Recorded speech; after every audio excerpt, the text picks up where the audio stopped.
Vamos começar então mais um episódio do Boteco do Boca, essa coisa gostosa, esse bate-papo super descontraído e informal e ainda misturando comida e bebida. Isso tem tudo a ver com o nosso balcão e que ganha força com SP Gastronomia em São Paulo. Esse grande evento da gastronomia brasileira sendo celebrado, sendo realizado em São Paulo, celebrando a gastronomia do nosso país. E eu vou bater um papo hoje com pessoas que lá estarão também. O Sandro Pessoa, representando a família Cariri. Não sei se... Para quem tá no vídeo, ele veio a caráter, inclusive. Olha lá. Tássia Magalhães, do Nelita, entre outros. William Torres, do C Cultura, que fica no Grand Hyatt aqui de São Paulo. O Marcelo Lascani, do Pio. E aí eu vou fazer uma pergunta que fazem para mim, quando eu digo que eu sou metido a cozinheiro. Chefe é coisa pra vocês.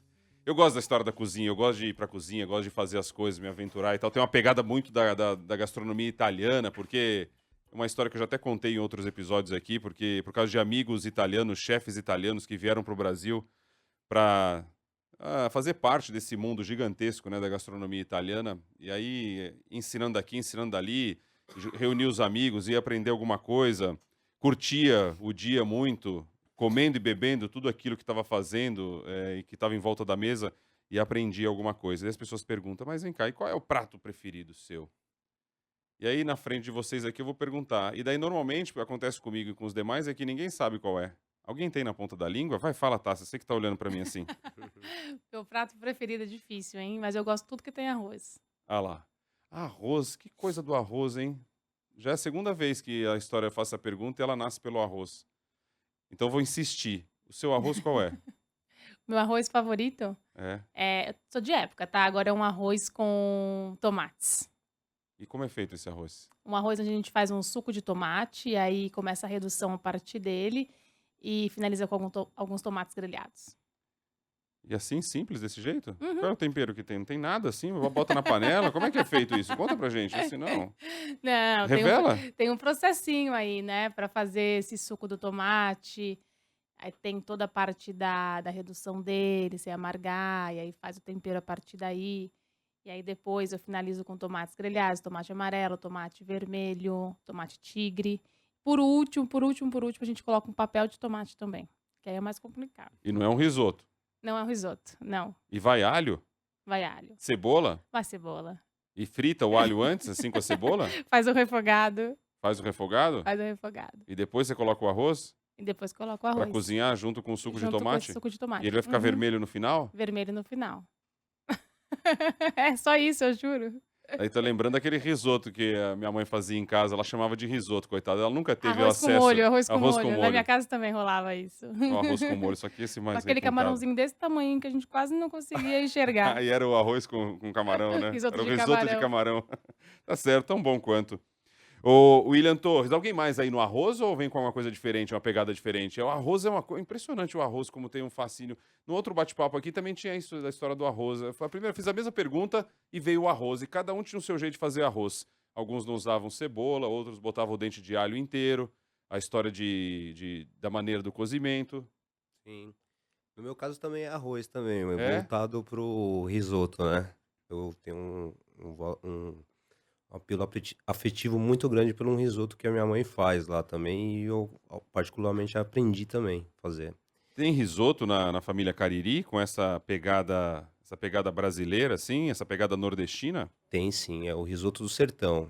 Ele é um risoto feito com o arroz, a abóbora capotiá, carne seca desfiada, aí a gente dá um tapa com vinho adocicado branco e vai manteiga de garrafa e finaliza ele com filetes de carne de sol e pimenta biquinho. Nossa, eu adoro isso, porque esse bate-papo que a boca começa a salivar. Fala se não é. Que coisa boa. Alguém mais no arroz aí? Fala pra mim. William, Marcelo, O ou meu não? o meu também é arroz. Também é arroz? Você não tá indo na onda não, né, Não, da não. galera aqui, né? O meu particularmente eu gosto de no restaurante C, a gente tem um prato com arroz de pato, uma Hum, batata palha hum, e um ovo pochê. hum. Então a ideia é levar esse arroz de pato pro SP Gastronomia, Mas dentre todo o meu menu, tanto de brunch e qualquer outra coisa dentro do restaurante, eu tento sempre colocar um arroz caldoso. Ou um arroz de pato, ou um arroz de polvo com porco, ou um arroz, uma galinhada mais caldosa, mas basicamente arroz. Eu acho que arroz com a proteína muito bem preparada, acho que cai na graça de todo mundo. Você tá falando disso, eu voltei agora recentemente de Barcelona, e o que eu comi de arroz caldoso lá, como tem. É delicioso, né? Porque é aquele Sim. arroz bem suculento mesmo, Sim. pra quem gosta de arroz, né? Eu conheço gente que não gosta de arroz, mas é um outro capítulo. Agora, por que essa? De onde vem essa pegada do arroz, esse arroz caldoso? De onde tá essa sua relação com arroz? Acho que arroz é família, né? Então vem a uma base de pequeno. Então você é acostumado a vir comer muito só arroz. E aí você entende que quando você faz um arroz com cozido de frango ou com outro cozido e você agrega um pouco mais de caldo, ele fica muito mais saboroso do que só simplesmente um arroz seco. Então por isso a ideia de colocar sempre um arroz mais caldoso no nosso menu para que realmente seja aquele, aquele jantar ou aquele almoço mais É uma, calorento, sabe? uma canja reduzida, vai. Acho que não chega assim. Quase. Marcelo, e no Pio, tem arroz? Você gosta do arroz? Você vai cantar a bola de outro prato? Voltando para a pergunta inicial da nossa conversa. Então, pô, vou puxar também, a Tássia puxou a fila aí, né? Mas assim, eu acho que falar do prato que você mais gosta, eu acho que tá envolvido um pouco no prato que você quer comer aquele dia, né? Que assim, pô, sei lá, tem dia que a gente tá ali carente, tem dia que a gente tá bem. Então, pra mim tem essa variação, sabe? Sei lá, se eu tô num dia de verão, um dia que eu tô bem, aí, pô, eu vou comer uma saladona. Um dia que eu já tô mais pra baixo, assim, eu vou comer um parmegiana, um sanduba. Então, pra mim, tem um pouco a ver com o meu estado emocional, assim, a comida que eu vou comer o dia a dia, né?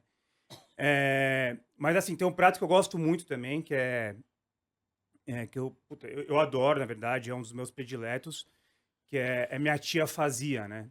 É, na minha família eu tenho meu pai por parte síria-libanesa e minha mãe italiana. Então, minha tia fazia uma tripa recheada também, que é um dos pratos que eu mais gosto, que é com arroz e grão de bico, pimenta síria, e vem tipo um consomezinho que cozinha a tripa embaixo, come de colher.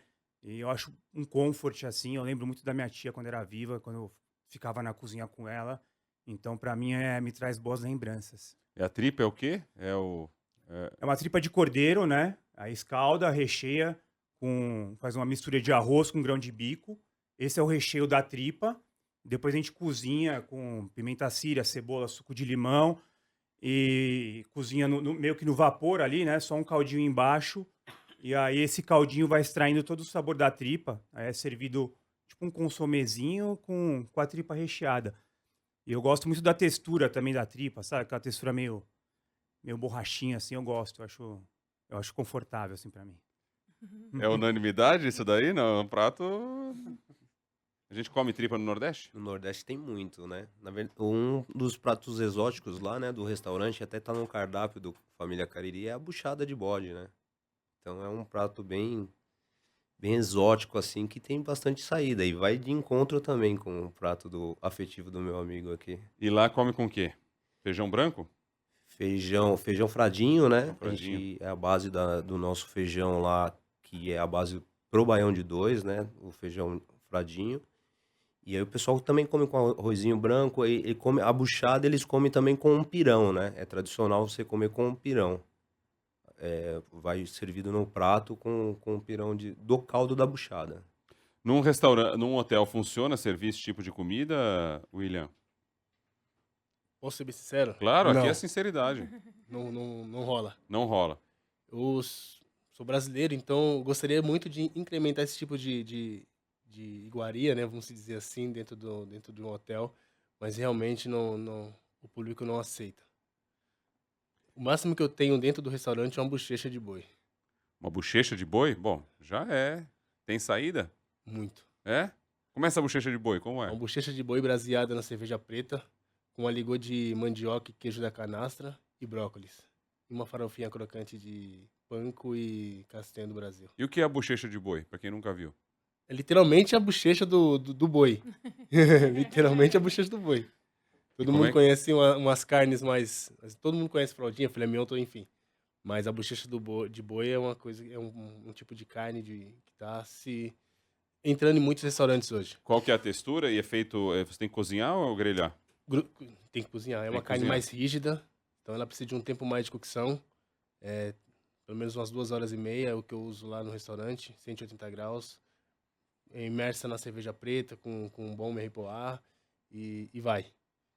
Ó, mas você tá falando aí, se tropeçar na bochecha, cai na tripa, hein? Sim, Cai na dobradinha, hein? exatamente. Já tá quase ali, Mas já, hein, Tássia? Você não acha que tá perto? Gosto muito de uma dobradinha. Você hein? gosta de dobradinha? Gosto. Você faz dobradinha? Não mais. Não mais? Você Não. já fez alguma vez? Algumas. Tem algum segredo pra encontrar o ponto dela? Pra encontrar o, Ó, o um ponto de certo, pra cocção. ter essa textura aí, essa borrachinha Eu não, assim tenho e nenhum, tal. eu não tenho nenhum segredo. Eu acho que é cozimento É, mesmo, não tenho nenhum time. segredo. Pré-preparo, né? Tendo pré-preparo bom, depois o resto anda. Qual né? que é o pré-preparo? Picar os ingredientes, separar, deixar de molho os pertences e... É fazer a escolha de um bom bucho também, né? Sim. Eu acho que isso é muito importante. É comum aqui essa história de vocês aí de vida da família, pelo que eu vi falando. Você, Marcelo, tava falando dessa coisa da família, né? Você puxou essa história aí. Você foi parar na cozinha por causa disso? Com certeza. Nossa, assim, eu falo muito da minha tia, né? Porque no Natal, principalmente, né? Quando a família se reunia toda, eu ficava muito na cozinha com ela. Mas eu não sabia se eu gostava, mas sabe, já era um instinto que tinha ali, eu ficar com ela na cozinha. Então, depois de anos e anos que a gente percebe, né? Puta, por que eu tava lá, né? E hoje faz totalmente sentido. Você aprendeu o que com ela? Puta, primeiramente, né, picar, limpeza, organização, paciência. Acho que de início é isso, né, que a gente vai aprendendo, né? Puta, e ter amor ali, né, na hora que você está na cozinha, ter paixão mesmo ali, respeitar os ingredientes. Ô, Tá, você também tem uma relação familiar ou você foi buscar essa questão? Você quis ir pra cozinha por sua conta e passou aí por alguns restaurantes e tal? Putz, eu não tenho. Meu pai cozinhava, mas eu nunca fui uma criança de ficar na cozinha, cozinhando com meu pai. A minha avó, por parte de mãe, que é que morava perto, também não era uma pessoa que gostava muito de cozinhar. Eu realmente aprendi a cozinhar e fui ter esse contato com a cozinha mesmo na cozinha profissional, logo quando eu entrei na faculdade. Eu era bem novinha, então tinha 17 anos e eu comecei a trabalhar aqui em São Paulo, profissionalmente, com 18 para 19. Então, eu comecei mesmo o trabalho já na cozinha profissional. Eu não tinha essa ideia, porque não... Por mais que eu seja do interior, todo mundo fala, não, a avó cozinha... Eu sou do interior, minha avó não cozinhava. Então, não tive isso, mas meu pai, ele ia pra cozinha aos finais de semana, mas eu não vivenciava isso com ele, sabe? E aí, comecei mesmo na cozinha profissional aqui pertinho. Foi uma escolha que você fez de buscar um trabalho Gostava dessa coisa da cozinha, de restaurante, e aí você foi pra lá. Sim.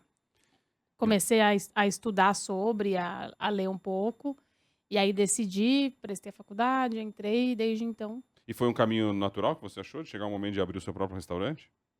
foi acontecendo, na verdade. Eu fiquei por 5 anos num restaurante, onde eu comecei como estagiária, e depois de 5 anos eu comprei o restaurante, e aí fiquei mais 5, então no total de 10 anos nesse mesmo restaurante, onde eu entrei como estagiária e depois comprei. E aí vieram os outros restaurantes, mas foi muito natural mesmo. Vocês vão no restaurante dos outros? Sim. Você já foi em algum restaurante deles que estão aqui? Deles aqui não. Inclusive eu já tô até marcando com o Marcelo aqui de fazer uma troca aí. Já fez a Uns propaganda aqui. escambos aí já. Sandro Pessoa, do Família Cariri, tá querendo ir no pio do Marcelo Lascani. E aí, o que você vai servir pra ele, Marcelo? Uma massa, né? Pra ele mudar um pouquinho aí de os ares dele, né? Uma coisa que a gente gosta de fazer. Sei lá, eu tô muito na onda agora de peixes. Tô gostando de trabalhar bastante com os peixes, tô com os peixes diferentes agora. A gente tá numa onda, agora a gente vai fazer um evento aí em agosto de uns peixes não convencionais, né? Aquele peixe que é mais o caiçara que come. Então, sei lá, de repente, Bom, de repente não, já tá convidado já para esse evento, pronto. Bacana, perfeito. Quem mais? Alguém já foi no restaurante do outro aqui nessa mesa ou não? Eu já fui no Pio várias A vezes. Tassi já foi no Pio. O É, que você várias comeu? Você lembra que vezes. você comeu lá no Pio? O Pio é seu vizinho, né? Também a gente É, tava falando aqui não, sobre e isso. como eu não abro no almoço e eles abrem no almoço, então várias vezes eu almoço por lá. Você não faz o seu almoço. A gente não abre no almoço E no você não Nelita. faz o seu almoço. Dificilmente. Dificilmente. Aí você vai experimentar outros. Não, eu sempre como ali na rua. Tem muitos restaurantes na rua agora, então sempre como por ali. É uma região de Pinheiros que está agora bem povoada de restaurantes e ganhou ali uma visibilidade enorme por causa disso. Um grande corredor de restaurantes bons ali na região. Ô, William, você sai do Grand Hyatt e da cozinha do C Cultura para ir a algum outro restaurante ou o Grand Hyatt consome o dia inteiro lá? Costumo sair um pouco pros restaurantes, mas a energia é um pouco mais focada pro hotel. Você atende também a parte de buffet, de atendimento de eventos, assim também? Você é responsável por isso ou não? Então, lá nós temos mais 3 chefes. Uhum. Então, tem um chefe da confeitaria, temos o chefe do restaurante japonês, tem um chefe que é focado só para Só eventos. para eventos. O meu é mais só o restaurante que atende café da manhã, almoço e jantar. Qual que foi a sua história ali? Você começou lá, você está há bastante tempo lá, né? Então, eu já tenho 15 anos na casa. 15 anos. Começou como? Minha história da gastronomia começou quando eu me encontrei numa situação com a minha mãe, que eu precisava cozinhar para ela, Uhum. isso com 10 anos de idade. E aí foi onde tudo começou a criar aquele amor por comida de casa, um arroz, feijão, um bife, assim, enfim. E aí me encontrei depois com 18 anos, falei assim, é isso que eu quero para minha vida, cozinhar. E aí foi quando eu entrei dentro do Hotel Hyatt para acho que lavar panelas, né? Como todo chefe de cozinha tem uma base de lavar panela como Stirling. E aí é onde me deram a oportunidade de entrar e para dentro da cozinha e foi. E Só você? de 2018. E você foi aprendendo lá com os chefes de lá mesmo? Todos esses pratos aí que você está falando? Passei com bastante chefes. Uhum. Tive a oportunidade de trabalhar com alguns chefes da casa, chefes renomados na casa e foram me agregando valores. E depois eu tive que sair um pouco. E aí tive a experiência de trabalhar ficar um período com o chefe Fabrício, do restaurante Origem, acho que a Tássia conhece muito bem. Sim, somos bem amigos. Tive a oportunidade de também trabalhar em Goiás com o chefe Ian Bayoshi. Então são chefes que hoje participam do Chef's Table, que é um evento que o hotel faz a cada 4 meses. Uhum. Então são chefes que vêm de fora. A ideia é sempre trazer um chefe brasileiro, né? Porque acho que é a essência nossa. E mostrar o que nós temos de melhor. Então, foi daí. Conhecendo, pesquisando, procurando, testando e entregando para os nossos clientes. São Paulo tem espaço para mais restaurantes? Sempre tem, né, Rodrigo? Sempre tem. Olhar.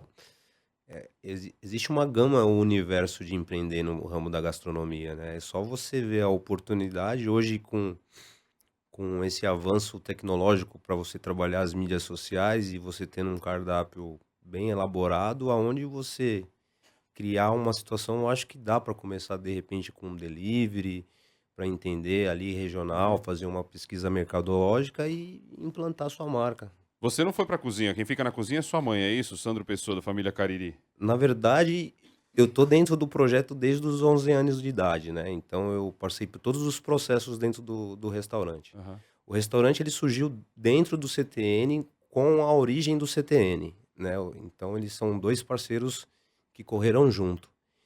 E dos 11 anos de idade até agora, uns 43 anos de idade, eu trabalho dentro do restaurante. Então, tipo assim, o restaurante é a minha faculdade, né? Fiz faculdade de Direito, Administração, pós-graduação em Administração e fiz vários cursos também de gastronomias de curto período e também alguns cursos voltados para a área da gastronomia, para entender o que era CMV, ficha técnica. Então, hoje, tudo isso está implantado dentro de um restaurante que era tradicional, que é onde há 15 anos atrás não sabia nada disso. Então, para mim mudar toda essa mentalidade com a Dona Francisca, com 72 anos de idade, ela é a chefe total do restaurante. Hoje, foi um processo muito longo, assim, né? De uma adaptação. mas ela viu que deu muito resultado, de a gente saber na ponta do lápis quanto cada coisa custa, sem desperdício, sabendo, padronização, atendimento, sistema de retaguarda bem organizado. Isso dá toda a diferença para dentro de um estabelecimento comercial de restaurante. Qual é o desafio de vocês, assim, nessa questão de desperdício, de custo de matéria-prima e tal? Isso aí é uma preocupação dentro do restaurante? Até porque se isso vai bater lá no final no preço dele também, e a gente tem essa concorrência toda, essas histórias. Diga, Tássia. Na verdade, o que eu acho que o que ele estava falando é exatamente o que vem acontecendo com todos os restaurantes no Brasil. Porque há 15 anos atrás, 10 anos atrás, a gente não se falava de ficha técnica igual se fala hoje. Não se Exatamente. falava de desperdício. Na verdade, acho que nem tinha ficha técnica. Você fazia e a receita era por você mesmo. Não existia uma pasta com as fichas dentro do restaurante. Explica Não o que é tinha ficha muito técnica. isso. Onde tem cada Basicamente a receita e o tanto que receita. vai, e o tanto que A vai receita por porção. por porção. E não se falava isso. Acho que todo mundo teve que readaptar, mudar. Acho que muito pela formação também. A galera que veio saindo da faculdade começou a entender como funcionava isso. Eu acho que a demanda e o crescimento de restaurantes também vem por isso. Porque muitos investidores entenderam que restaurante é um business. Não simplesmente um restaurante familiar. Porque era o que era considerado restaurante era isso. Mãe, filho, e aí junta e faz o negócio acontecer, mas sem ter a lucratividade, sem conseguir enxergar o potencial que é um restaurante. E aí eu acho que hoje o olhar é mais como business mesmo, então por isso essa demanda cada vez cresce mais. O Marcelo olhou com uma cara assim, meio que, não tem muito esse controle assim, não. A gente vai fazendo lá e tal, e tá tudo certo. Não, concordo 100% com a Tássia. Eu acho que se fosse fazer um comparativo para todo mundo entender melhor, né? Eu acho que um restaurante é uma mini indústria, né? Então você imagina, vou dar um exemplo. Puta, o cara vai fazer um Yakult lá na indústria. Ele tem uma ficha técnica do Yakult. Você imagina você vai no supermercado e aí cada vez que você toma um Yakult está diferente. Ou qualquer produto industrializado que você compra aí no mercado. Então, além de tudo, do custo, né? Que você não tem desperdício. O cara vai fazer, pesa lá. 1 quilo, é 1 quilo. 200 gramas, é 200 gramas, né? Além de ser super bom para o CMV, né? Que é o nosso pavor ali todo mês. Que é o quê? Custo médio de venda. Custo médio de Custo venda. de mercadoria vendida. Custo Mercadoria médio, vendida. mercadoria vendida. Então, eu no restaurante eu faço de duas formas, né? Eu separo um pouco. Eu tenho a ficha técnica, que é para onde que vai para fazer o pricing, então é para fazer o preço. E para a cozinha eu faço um receituário, que aí eu faço uma receita, vamos falar mais no linguajar do cozinheiro, né? Com modo de preparo. Então, sabe, um pouco mais informal, né? A gente já tem que falar um pouco mais a língua ali do dia a dia.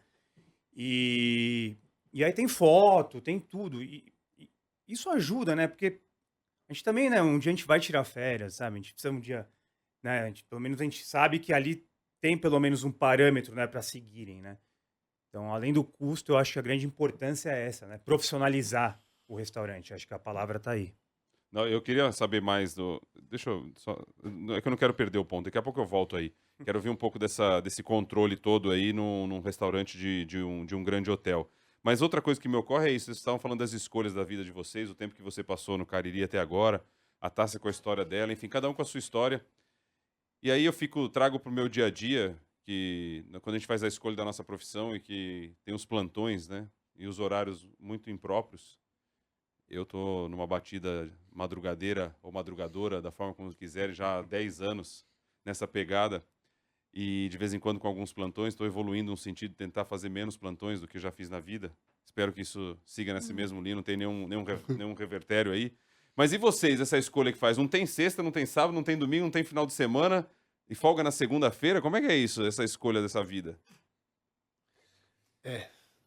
Não tem Natal também, Natal e Ano Novo. Tem Natal e Ano Novo. E aí, Eu como é que lida com particularmente isso? não.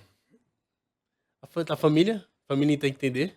Então, a minha esposa também é de alimentos e bebidas. Uhum. Então, ela acaba entendendo a minha necessidade, a minha vida. E é folgar de segunda. Já ficou tão normal que quando você... O domingo já é ruim folgar no domingo.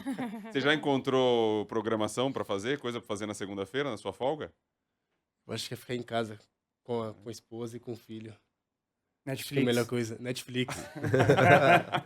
Mas e aí, aquele associal que que muita gente costuma fazer? Aí abre mão e pronto, tal? Aprende a lidar com isso? Como é que é? Fala aí, Tássia. Eu acho que por um tempo você aprende a lidar com isso, mas eu acho que o objetivo de todo mundo quando trabalha é se organizar e depois ter um restaurante, conseguir ter uma equipe para delegar mais e conseguir aproveitar. Eu acho que esse é um equilíbrio, não é muito fácil. Para mim, pelo menos, eu acho bem difícil, porque eu sempre gosto de estar no restaurante. Não, e tem muito do nome também. À medida que vocês vão construindo nomes, as pessoas vão lá comer e querem encontrar vocês. Tem isso também, né? Esse sentimento, assim, de quem tá fazendo essa comida. Tem, eu acho que também é um outro desafio, que é você fazer com que o cliente vá ao restaurante sem ter que olhar para o chefe ou para a chefe. Porque às vezes a pessoa fala, mas eu vim aqui e você não tava. Calma, eu também tenho alguns dias que eu preciso descansar. Mas Se eu eu acho tivesse que a esse é o comida, não ia equilíbrio. estar tão boa. Às vezes você tá e a pessoa nem sabe que você tá lá dentro. É isso. Tem aquela pergunta, né, que sempre fazem pra chefe, né, quando encontram. Mas você cozinha em casa, né? Sabe? Aí a gente, lógico, a gente é, né, super simpático, tem que ser educado. Não, então, né? Mas, pô, a gente já cozinha todo dia, né? No restaurante a gente merece uma folguinha em casa também, isso. né? Aí me dizem muitas vezes, fala assim, mas poxa, você tá em algum ambiente, você fala pouco, né? Assim, então tá mais recolhido, mais quieto no ambiente. Eu, poxa, mas você não fala tão pouco, tal. Daí eu já desenvolvo essa. Eu falo assim, o meu único valor é a fala. Percebe? Assim, de manhã aqui, é isso aqui. O meu único valor é a fala. Então. Se eu não tenho voz e não tenho fala, eu não sou nada. Eu sou nada, praticamente. Então, assim, daí eu falo, tudo que faz é me pagar pra falar. Esse quer que eu fale de graça? É isso, tô quieto aqui, vai pagar quanto pra falar? Porque não tem, Exatamente. chega numa fase, assim, eu vivo um momento já há muito tempo que assim, eu não escrevo, eu brinco, que eu falo assim, precisa escrever um negócio, tem que escrever, mas eu não sei escrever. Eu não sei escrever, porque vira uma coisa, é claro que eu tô aqui elevando isso a um nível muito mais alto, mas eu desenvolvi um negócio que é assim, eu não escrevo, eu também não, mal leio também, assim. Tem um roteirinho aqui com a historinha de vocês, a gente vai construindo as histórias a partir das referências da vida e do jeito de fazer e tal, daí eu fico brincando, mas peraí, agora é isso, né? Pagam pra você Não, cozinhar, é agora pra quer que eu cozinhar. cozinhe de graça? Que isso, pô? É claro que eu tô fazendo aqui uma brincadeira. Aham. Mas é aquele, não, eu só queria te perguntar, como faz isso? Fala, poxa. É Tá muito vendo normal, aquela né? história? Enfim, já Poxa. fica o recado antes de perguntar, então, vai ao restaurante, pede lá e pronto, vai. E se não, vai Mais para uma fácil. escola, né? E descobre as técnicas, né? Se inscreve num curso desse. Mas vamos lá, como é que é o controle? Só retomando, então, como é que é o controle num restaurante de um grande hotel? Eu imagino que deve ser maior do que restaurantes que não estão em hotéis, será ou não? Estou enganado. Sim, sim. A compra num hotel é surreal. Então, imagine, não é um restaurante só dentro do hotel. Então, é uma área de eventos que suporta, que absorve bastante quantidade de produtos que se precisa ser dividido por receita. Uhum. Então, a base, vou te dar vou ser mais fácil. Legumes, frutas, então chega uma quantidade enorme, se divide por receita. Então, quem tem mais receita, paga mais. Basicamente isso. Mas cada departamento tem o seu custo. Então, eu tenho que entregar o meu custo no final do mês e absorver esse pequeno valor, ou esse valor maior que é de legumes e frutas, enfim. E todos os outros produtos, laticínios, açougue e diversos, que pescado já entra direto, então quem absorve é o restaurante. Então nós temos que ter esse controle para não ter um desperdício muito grande. Você tem que prestar conta daquilo que você usa ali para Sim. preparar o seu prato? Eu tenho que prestar conta do custo. Do Custo no final do mês, entendeu? Então eu tenho que me basear junto com a minha equipe o que eu estou pedindo para não haver um desperdício, porque eu já tenho um desperdício maior no café da manhã. Aham. No meu café da manhã já existe um desperdício muito grande, porque eu preciso manter ele reposto até o final do buffet. Então isso já entra um desperdício, já entra um gasto, uma despesa que não tem que fazer. E fora que Entendeu? buffet, imagino que você vê aquela cultura, né? De pega um monte no prato e depois Sim. não come nem metade. E aí eu Aí tenho tem que deixar sempre bonitão, né? Você não Isso, pode deixar isso. 2 torradas, porque senão fica Não, pô, tá vazio. tem que- Não, e o né? prato volta muito cheio, né, também, né, imagino. Assim, pelo menos assim, de olhar em buffet. Todo mundo tem aquela visão, vou pro hotel esperando o café da manhã. Aham. Então todo mundo chega no café da manhã para tomar aquele hotel, para aquela ver a mesa, aquela fartura Como se não precisasse almoçar e jantar. Então você precisa ter aquilo ali até o final. Aliás, eu não superei isso. Quer dizer, eu tô evoluindo nesse sentido da história de perder o café da manhã. Daí entra naquela discussão do café da manhã que está já na conta quando você faz a reserva. Sim. Eu acho que eu fui evoluindo. No primeiro momento era que eu preciso do café da manhã já na conta, como se fosse uma ilusão de que você está pagando mais barato, né? Então, assim, você entra na mentalidade. Aí você, poxa, estou pagando, porque eu tenho que acordar cedo, tem que ir lá tomar o café, né? Porque por comer, por aquilo, já teoricamente, já paguei por aquilo. Aí o outro processo, daí você começa a evoluir um pouco. Fala assim, não, tudo bem, tá ali na conta e tal, mas assim, ia ser o mesmo preço, então se perder o café ou não perder, normal. Daí agora tem um outro momento que é o momento de... Que daí já não é uma questão econômica financeira, é uma questão de simplesmente de logística do dia. Se perde o café da manhã, aí você vai ter que parar em algum lugar para poder comer alguma coisa, já vai estar perto da hora do almoço, que o café da manhã é até tarde. Então você já acaba fazendo um exercício contrário. Então, espera aí, deixa eu tomar esse café da manhã para poder ficar preparado e aguentar o dia. E eu voltei de uma viagem agora em Istambul, fui acompanhar a final da Champions. E aí fiquei num hotel que o café da manhã é até às 11. E aí foi simplesmente por causa disso, da questão de logística do dia. E tava uma turma, dormia, acordava até mais tarde e tal, aí descia para tomar um café sempre 11h10, 11h20, descia. Aí sentava lá num lugar tranquilo, assim, sentei lá num lugar que tinha disponível para tomar um café e tal. Eu até mandei um e-mail elogiando o gerente, o gerente do hotel me escreveu, perguntando como é que tinha sido e tal, e eu escrevi para ele elogiando esse gesto, que eu achei um gesto tão óbvio, mas bacana, assim, que merecia ser falado. E aí eu mandei de volta para ele, que eu cheguei lá, pedi, daí tava com os meus filhos, tal, não sei o que, a gente pediu as coisas que a gente queria comer, assim, de um suco de laranja, um toast, um negócio e tal. E aí, por favor, você manda a conta, porque já tinha passado do horário. Todos os dias eu cheguei atrasado, todos os dias eles não me mandavam a conta, porque já estava na conta, mas tinha passado do horário, fizeram um carinho, uma gentileza. Você não conseguiu acordar antes das 11? Eu não vou te impor o horário. Olha que beleza, não é bonito isso? É um gesto, né? É um bonito. Cuidar das Você pessoas. volta, olha assim, acaba com aquela coisa assim, mas é sensibilidade. Eu quero voltar já nesse hotel, porque eu vou poder acordar a hora que eu quero. E não que seja uma coisa assim, tem gente que faz, ó, café da manhã a hora que você quiser. Mas esse não tinha um horário. Mas a pessoa percebeu que você não é porque você entendeu? Ele não vai me atrapalhar na logística. E aí serviu lá. Você Achei já tá demais. de férias já também, não tem isso, é assim, muito, pô. seu dia já é muito regrado, você falou, você madruga pra trabalhar. Aí no dia que você tá Gentileza. de férias, aí você tem que ir até 10 horas da manhã, aí complica. Ah, Não tô querendo dar uma dica pro Grand Hyatt e tal. É, mas já fica, né? Mas já fica, né? Não, Seu mas café, o- você tem um horário lá pra você tirar e servir o almoço, preparar a mesa, mas, pô, se o cara chegar você separa um cantinho lá pra ele e tal. Mas a gente vê a importância dos pequenos gestos, né? Você vê, você ficou no hotel, você não tá falando da cama, do banheiro, né? Tá falando, pô, do gesto que a pessoa teve ali, né? Isso faz a diferença, né?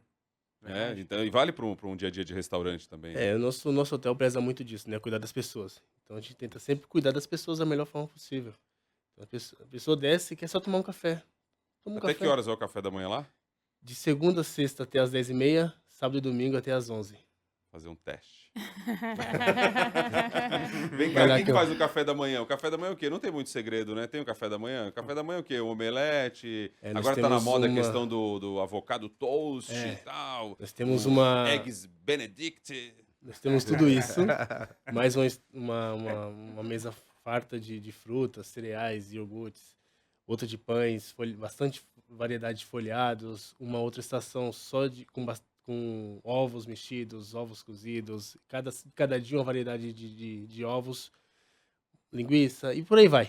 Você responde por isso também, pelo café da Respondo manhã. Por isso. Esse é mais Café da manhã tranquilo, do hotel né? É muito bom, né, gente? Café da manhã em hotel? Você gosta de café da manhã em hotel? Café é muito Gosto bom, muito, é muito bom. Não é muita coisa, não? é muita coisa. Vem cá, desperdício. Como é que vocês lidam com essa questão do desperdício, hein? Tudo aquilo que sobra no prato vai pra onde? Tudo que sobra no prato é lixo. É lixo. É lixo.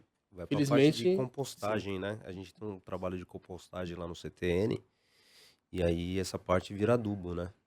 Tem a separação do seco e aí vira adubo. Procedimento de todo restaurante, assim? Eu acho que eu como trabalho com restaurante à la carte e degustação, então o que sobra no prato é muito pouco. Pouco. Muito pouco, porque já é individual, então não tem isso da Eu acho que ela tá pessoa. querendo dizer que a comida dela é muito boa. Também. Brincadeira. Mas você evita, né? Porque é aquilo de você pegar mais do que você deveria. Sim. Então, acho que eu tenho menos isso. Acho que a dificuldade maior é o desperdício dentro da cozinha. cozinha, É sim. você não Aproveitar todo o alimento como pode ser Exato. aproveitado. Então, esse é um trabalho que a gente tem que ser constante. Não dá para fazer uma vez e parar. No Pio, assim também? À la carte, tem um desperdício pequeno? Como é que é o dia a dia, assim? Assim, a maior dificuldade que eu acho é porque quando a gente processa um alimento, né, por lei, a gente tem uma validade, né? Então a gente tem uma tabela de validades que nosso Departamento de Segurança de Alimentos impõe, exatamente para a segurança do cliente. Então, por exemplo, produtos que vai ovo, por exemplo, né? Tipo, é 1 dia de validade. Então, tem uns produtos que vencem mais rápidos, que é mais difícil a gente ter um controle, e tem produtos que a validade é um pouco maior. Então, fica meio que no meio do caminho, né? A gente achar a quantidade certa que sai por dia. Então, a gente já vem fazendo um trabalho, ano a ano, eu posso falar, né? Para ver mais ou menos quais as quantidades que a gente usa. Aí você começa a entender o quebra-cabeça ali e começa a enxergar a tua produção que você vai fazer, o que você não vai. E às vezes a gente faz umas cocções, no saco a vácuo, que também ajuda muito, pasteuriza o alimento fica com uma durabilidade mais longa. Mas é isso, é vivência, cara. Vivência, você vai achando o equilíbrio ali do seu desperdício. Agora vem cá. Todo mundo tem uma história, vai. Todo mundo tem uma história de relação com o cliente que foi lá comer, uma relação com o funcionário. Coração aberto, vai. Sem citar nomes. Aquelas inesquecíveis que vocês gostam de contar. Ou se não, pode ser triste, pode ser alegre, pode ser o que for. Aquelas histórias que só vocês têm. Lembra aí, vai. Eu tô falando aqui para vocês lembrarem de um. Vocês vão ter para contar. Aquele cliente que ficou de ponta cabeça, sei lá. Tudo. Na cozinha que deu errado um prato, deu muito errado. E Nossa, não tinha outro tem jeito para muitas, né? servir. E aí, sei lá, tá falando de desperdício aqui, imagina esse custo. Não dá para errar prato. Como é que você erra um prato lá com uma matéria-prima cara? Vai, conta. Marcelo Lascani, o que aconteceu no Pio? Eu tenho algumas histórias, puta, eu não posso ficar citando muito nome, porque... Sem nomes. Com certeza. Mas já teve... Puta, já aconteceu de, tipo... gente importante que tomou um porre, eu tive que levar em casa de Uber. Você levou até em casa? Eu que tive que levar. Você que ficou oferecendo vinho pra pessoa? Eu não. Não? Só foi pedindo. Todo mundo é adulto, né? Sabe o que faz aí, né? Não, mas eu tenho uma história que eu posso contar. Bem no comecinho do Pio, né? Eu sempre falo, né, que a experiência do cliente termina quando ele pega o carro no manobrista e vai embora, né? Uhum. Porque a última Isso. experiência dele ali no restaurante é essa. Puta, eu lembro bem no comecinho do Pio, né, que a gente tá mega preocupado, né? Nossa, tem que ser tudo perfeito. Continua, mas, né, no começo você fica ali naquela paranoia. Nossa, aí chegou uma mulher, né, com um Volvo, assim, último modelo, brilhando, né? E aí ela começou a almoçar, o manobrista foi abrir a porta e na Ferreira de Araújo passava ônibus, né? Uhum. Aí o manobrista foi abrir a porta, o busão levou a porta da mulher embora, cara. E aí, puta, os manobristas, né, em pânico. E aí o que faz agora? Aí eu falei, quer saber, já foi a cagada, deixa a mulher almoçar em paz, Deixa ela comer, terminar a refeição dela, depois a gente conta. Nossa, aí, pra você ter uma ideia, ela tinha acabado de tirar o carro da concessionária. Foi almoçar. E foi almoçar e o manobra pegou, abriu a porta, o ônibus levou embora. Mas aí saiu de guincho o carro, mas deu tudo certo, mas pelo menos ela terminou a refeição dela em paz. E aí depois foi isso. Daí o estacionamento... Não, o estacionamento paga, tem o seguro e pagou, mas deu PT, né? Nossa, cara... volta para concessionário e vai. E teve um caso muito parecido, foi com um amigo, não foi nem comigo. Assim, teve uma parte comigo. Foi a inauguração de um restaurante de um amigo na Rua dos Pinheiros, recente agora. E eu fui nessa noia minha de horário, eu saí da rádio, o programa termina às 8 da noite e passei lá para prestigiar o amigo, tinha outros amigos juntos e tal. E aquela coisa, já cheguei, quando eu cheguei eu avisei falei, olha, eu vou deixar o carro aqui com você, não tinha outro jeito, vou deixar o carro, mas eu preciso sair em meia hora. Porque eu tinha que ir embora dormir, eu não tenho como esticar muito, porque depois eu tenho que acordar de madrugada. O carro não aparecia, eu tava chamando o Uber, porque eu falei, pois vocês entregam esse carro para mim, não tem como. Então, assim, os caras não tinham feito a logística ainda direito do estacionamento, do fluxo de carro, onde deixar e tal. No último momento apareceu, só que daí no dia seguinte um amigo estava junto comigo, disse que foi embora, ele não tinha um retrovisor, a lateral toda ralada, tal, foi desse tipo, foi isso. Na hora que você falou, a experiência termina na hora que o manobrista entrega o carro, é isso, porque, cara, como você vai para uma inauguração de um negócio, aí você vem, você não tem seu carro do jeito que você entregou, já começa, e não tem nada a ver, né, serviço terceirizado e tal. Mas é isso, daí o seguro vem e cuida, não deixa de ser um desgaste. Quem mais? Qual a história? Vocês lembraram aí, vai? Nossa, no CTN tem muitas Imagina o histórias, né, CTN, hein? meu? Muitas histórias. Tipo, tem história. Porque, na verdade, lá, o Família Cariri, eu falo que ele funciona em 3 frentes, né? Ele Uhum. funciona como restaurante durante a semana. Fim de semana, ele também funciona como restaurante, também funciona como evento, né? Porque tem os shows e também tem no sábado à noite acontece os eventos e tudo mais.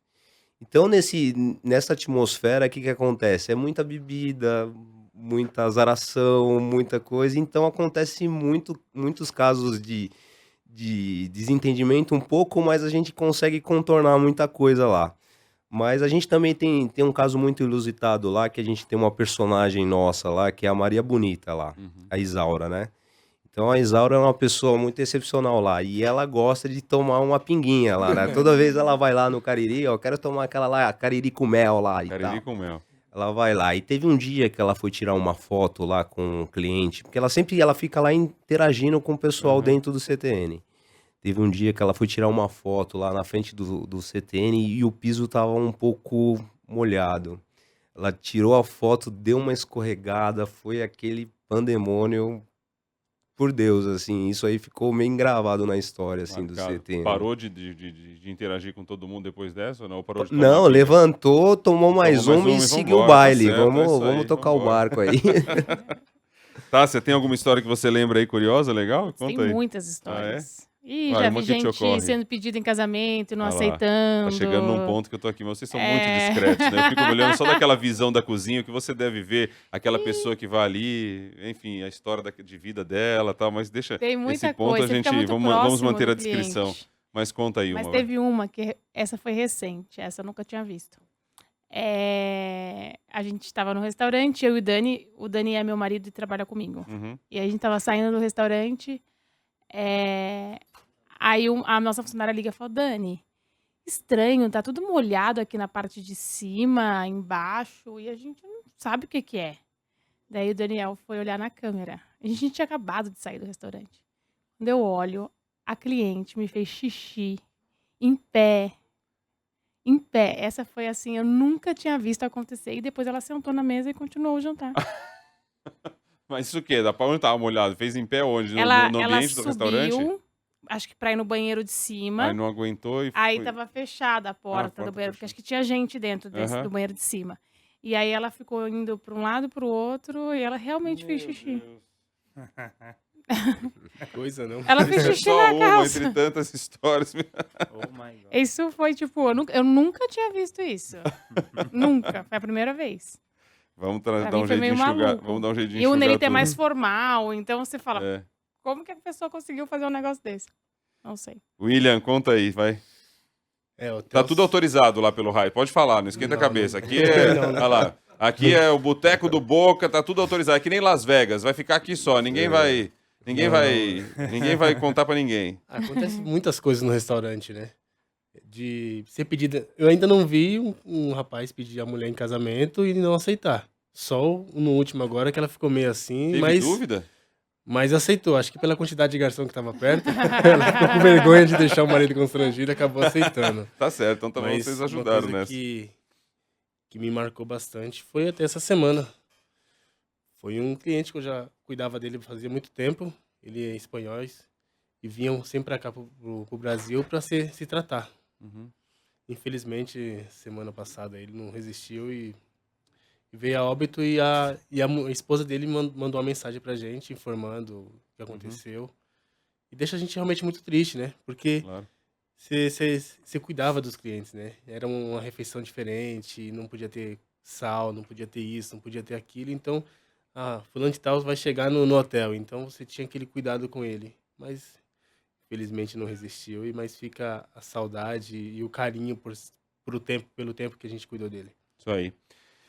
E certamente vai carregar aí o seu tempero, né? A família vai carregar o seu tempero. Sim, sim. Só por esse gesto de carinho a gente já percebe isso, né? Como tem essa afetividade da relação do alimento com cada um de nós, Exatamente né? Com cada um isso. de nós. Isso é muito bacana. Vamos chamar a turma aí para comer o quê? No SP Gastronomia ou nos restaurantes de vocês? Quero que vocês convidem. Vocês vão ter que vender agora o prato de vocês. Pensa aí. É daquele jeito mesmo, pra deixar salivando e provocando, vai. Vocês fazem comida e não sabem vender? Vai, vamos vender também. Como é que chama? Como é que pega? Como é que pega no paladar? Vai. Um pouco de cada um aí. Lá no Cariri nós vamos fazer o quê? Quem vai comer? Que comida que vai ser? Eu quero que você é pra vender, pra dar água na boca. Então vamos lá, Rodrigo. Já que vocês não trouxeram nada aqui pra gente, não trouxeram uma bebida, nada. A gente tá nesse boteco a seco aqui. E aí, vamos pelo menos... Pelo menos uma cachaçinha era pra ter trazido, Então, mas pelo né? menos vamos pegar na imaginação. Tá certo. O cardápio do Família Cariri para esse evento, ele é bem voltado pelos principais pratos que já tem no restaurante, que são tradicionais, que nem a gente vai com um prato SP foi organizado pelo evento, que precisaria de um prato com um nome, né? Que é o tradicional baião de dois com carne de sol e mandioca. Esse é o prato que mais sai dentro do CTN, dentro do restaurante Cariri, que o CTN é um polo gastronômico onde, só para você ter uma ideia, esse prato, num fim de semana, que nem o fim de semana passado, passou 50 mil pessoas no São João de Nosso Tudinho, no CTN. Então, eu tô falando de números de prato no Cariri, foi por volta de uns 1.200 baiões de dois. 1.200? Isso. E aí é um prato de um tamanho normal, assim, pra Vamos uma colocar em pessoa? média para uma pessoa. E aí vem Na o verdade, baião de existe dois? baião de dois, o executivo, 2 pessoas e 5 pessoas, Aham. né? A média de atendimento que a gente teve do baião de dois para esse fim de semana foi 1.200 pratos. Baião de dois que vem o feijão, Feijão, farofa, farinha. arroz parborizado, feijão fradinho, manteiga de garrafa, a carne de sol, mandioca, aí vai refogado com coentro, cebola roxa. Tem uma farinha também, não tem? Não, a farinha a gente Do coloca lado. numa complementação. Esse é o prato SP. Tem um lançamento que a gente vai fazer esse ano no SP Gastronomia voltado para a tendência que está acontecendo no mercado hoje, que é o veganismo, né? Uhum. Então a gente está lançando exclusivamente nesse evento SP Gastronomia um baião de dois vegano, que ele vai a proteína, que é um shimeji, fazendo uma fusão entre nordestino e oriental Tá ali, certo. com castanha de caju, Aham. abóbora cabotiá e banana da terra. São as proteínas que a gente vai colocar ali para dar uma incrementada no baião de dois, Boa. né? E a gente vai vir também com um bolinho de baião de dois. Ele é feito sem farinha nenhuma, a massa, com o próprio purê da mandioca. E os recheios dentro vão carne seca desfiada, o feijão fraldinho, arroz parborizado e o queijo de coalho dentro. Nossa, dá que pra o servir agora ou puxa-puxa. não? Dá, se a gente tivesse se organizado, teria trazido para você. Vai, quem E aí, co- por diga, pra último, a fechar. gente faz o sanduíche cabra da peste. Eita! Que ele é um rosbife de carne de sol, Os bifes de carne de sol. vai bem filetinho, e queijo coalho, manteiga de garrafa e um vinagrete de coentro. Nossa, Tudo no pão. tá certo. Um X carne seca. Isso aí. Fala. Vamos lá? Nós vamos com... na verdade, eu tô levando 3 marcas. Uhum. Como eu falei que eu gosto muito de arroz, e uma das minhas marcas é uma casa só de arroz, que Uma se casa chama só de Riseria. E aí a gente vai Riso e ria. com arroz que eu chamo de birubira, porque foi uma homenagem pro meu pai. Então é arroz, feijão, linguiça artesanal e todos os arroz são finalizados com uma farofa. Uhum. Então esse vai uma farofinha. Dunelita é uma pasta vegetariana feita de brócolis com fungo porcini. E do Meg, que tem um bolo de chocolate que é super famoso, com muito chocolate. E aí vai ele. São No esses Meg três. no Meg só doce? No Meg é uma boulangerie, né? Boulangerie. Tem a parte de folhados, que é a viennoiserie, os pães e a confeitaria. Que delícia. Vamos lá. No Height vai com 3 chefes, né? Então eu vou fazer um arroz de pato com batata palha e um aioli de pimenta de cheiro. Vai azeitona? Não, Não? Por que essa cara assim não vai azeitona? Por quê? porque eu particularmente não gosto de Você não gosta de azeitonas. azeitona? Uma azeitona verde no arroz de pato? Não Tá bom. fica legal. Já me convenceu.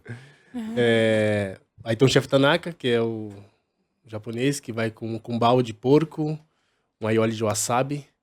E tem o chefe Fernando, que vai com uma chu cream de doce de leite com tonka e frutas vermelhas. Uau. Muito bom. Conta lá, e o Pio? O Pio... Onde o Pio pega? Então, a gente está bem feliz de fazer esse evento aí, né? Pelo menos eu tô com sede de evento aí, faz tempo que eu não faço verdade. um eventinho. A gente vai com arancine, que é um bolinho de arroz, aí, um bolinho de risoto, né? Esse arantini é do risoto que sobrou do dia anterior? Não, do mês passado, na verdade. Né? É aquele bolinho de Já risoto. tá fermentado, já tá tudo certo. Sobrou aqui lá, daí a gente faz a bolinha e tal. Não, imagina, não fala isso. Funciona? Não. Funciona? O arantini funciona com arroz feito na hora, só pra ele ali? Funciona, Funciona? claro. Ah, eu sempre tive, pra mim era tranquilo, é uma delícia. Não, Dia- tranquilo. tá Aquele mais curtido pro dia fundinho da anterior. geladeira ali, né? Mas vamos lá, arantini do quê? É um arantine de cordeiro. A gente faz um arantine de cordeiro. Também vai um pouquinho de especiarias ali, 4 especiarias que eu faço. Uhum. Canela, enfim, 4 especiarias. E vem com uma coalhada seca com pepino e menta. Pra você chuchar o bolinho ali, dar um frescor pro bolinho. Pro arantine, né? Uhum. Aí a gente tem um nhoque recheado também, recheado de queijo fontina. E vem com molhinho de tomate, um suco de tomate arrabbiata ali, que é um pouco agridoce, para você também molhar o bolinho. Uma polentinha, vou fazer uma polentinha tagna também, que é uma polenta com um grão um pouco mais grosso, lembra uma quirela aí, né? Uhum. E vem com ossobuco e uma saladinha de folha de mostarda. E de sobremesa, uma panna cotta, calda de maracujá e goiabada cascão. Nossa, que coisa boa. Fechar assim esse Boteco do Boca hoje, pra todo mundo ficar morrendo de fome. E você pode visitar a família Cariri, do Sandro Pessoa, da mãe dele. Tem também o Nelita, Meg Market, Riso e Ria, Risoeria. Riseria, da Tássia Magalhães. William Torres, no Secultura do Gran Hyatt, São Paulo. E o Marcelo Lascani, do Pio. Eles que participaram desse bate-papo aqui hoje, super agradável, com muitas histórias e super apetitoso também. Obrigado a todos vocês, tenham um ótimo Obrigada. evento. Muito obrigada. Rodrigo. Valeu. Você. Boa tarde, obrigado. Boa tarde. Até mais. Tchau.